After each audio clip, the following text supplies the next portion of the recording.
দক্ষিণেশ্বরে আমি যে নবতে থাকতুম দেখেছ? ভিতরে গিয়ে দেখো কি কষ্টেই না ছোট ঘরখানিতে থাকতে হতো।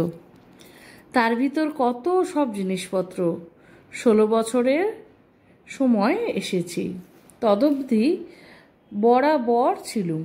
তার মধ্যে বাড়ি যেতুম, রামলালের বিয়ের সময় গেছিলুম, 2-3 বছর অন্তর যেতুম।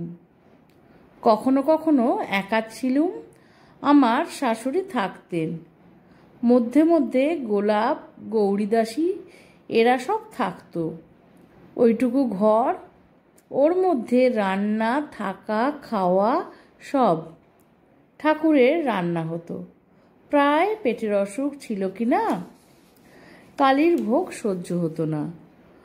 অপর সব ভক্তদের রান্না হতো। লাটু ছিল, রামদত্তের সঙ্গে রাগারাগি করে এলো।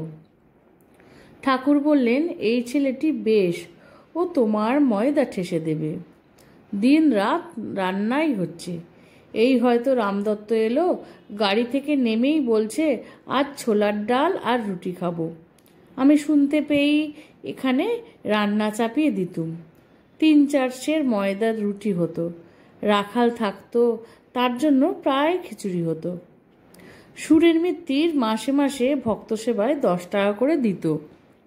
বুড়ো গোপাল বাজার করত। নাচ, গান, কীর্তন, ভাব সমাধি দিনরাতই চলছে। সামনে বাঁশের চ্যাটাইয়ের বেড়া দেওয়া ছিল। ওই ফুটো ফুটো করে দাঁড়িয়ে থাকতাম, দাঁড়িয়ে দেখতুম ওই ফুটোগুলো দিয়ে। তাই তো দাঁড়িয়ে দাঁড়িয়ে পায়ে বাত ধরে গেল। রাত 4টে নাইতুম।